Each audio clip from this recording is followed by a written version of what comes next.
Well, I'm between 4th and 5th on Delaware. You can see that my digital Jaywalker mobile found its reserved parking spot.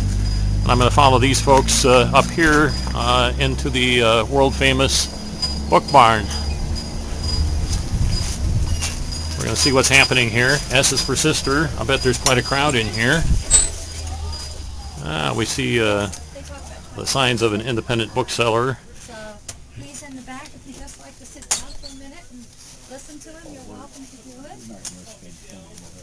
Well, no, I mean, you can leave whenever you want. So you can just sit and see if you think it's interesting. Hey, Bob, you're here to hear Doug. Yeah, I'm the digital Jaywalker. I decided I'd better come up and get the rest of the story. Okay. I put my son in there. That's cute. Hi, Bob. Hey, Bob. Hey, Bob. Doing, sir? And I work on watercolor paper, and then to get my colors really bright, I first paint it. I paint it with really bright dyes, and then once that dries, I put pastels on top of it. And that's how I work. And that's how sometimes I get phone calls from people around the country asking, I work in pastels too, but I can't get it as bright as you do. And well, that's because I'm painting underneath it.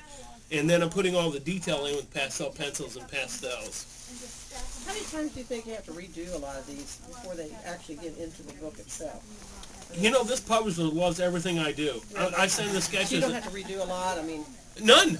that's fine. That's good. I mean, Yeah, they just gave me a new book called the Prairie Alphabet Book, and A through Z in the cover. They just sent back and said, we love everything, no change. And then, So you have to visualize where you think the word should be? yeah, I always want them, and I also like to do areas where the type isn't always on a light area, so it's reversed out with white type.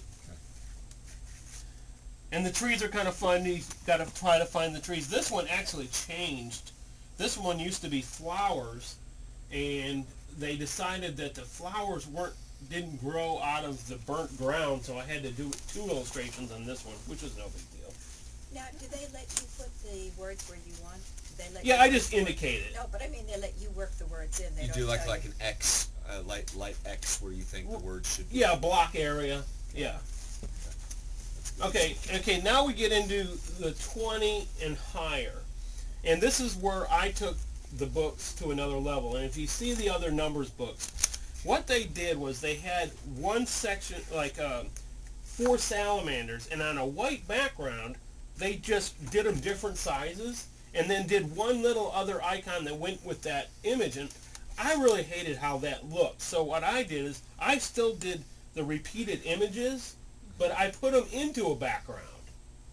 And if I had another book, you know what I mean, but picture these salamanders just like this, but on a white background. And that's how the other illustrators did it, trying to speed it up. But I put them in, and these are some of the You wanted them to be more eye-catching, camouflaged. well, in an environment. Natural. Yeah, and then in an environment like the other ones So were. do all the books have the salamanders? No, it could be like I see what you're 20, saying. I gotcha. it could be So 20, it was 20 up to pine you. cones. 20 pine It was cones. up to you what you put in there. Right. No, whatever the writer wrote. Oh, the writer wrote about Say, salamanders. black He and writes- yellow barred tiger salamander. But this was a way for the artist not to have to illustrate so much and speed up the process, so they had them just do like a block. Really do. And here's another subject there. I think the writer could have picked a different thing, because this format of the book doesn't lend itself to a tall statue, but I had to put 20 kids here, and that's my little Lou. That's actually my daughter when she was like 11 or something. And then we have, instead I did this great sunset and planted them in there. It looks like an illustration. And it should, the whole page does.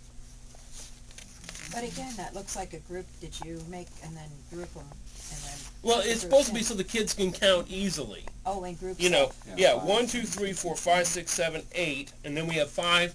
5 groups of 8. So it's supposed to be so they can Okay. count. Okay. Yeah.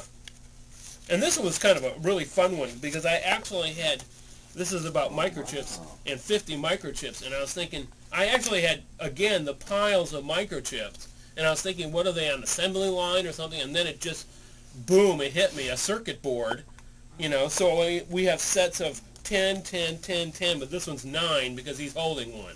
Stephen King does that too. Yeah, he does. Yeah, he does. No, a lot of people do that. Like Clint Eastwood puts all his friends in his movies, you know, and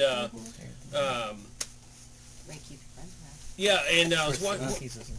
What's that? Scorsese's Right, right. Yeah. And what was I watching just the other day?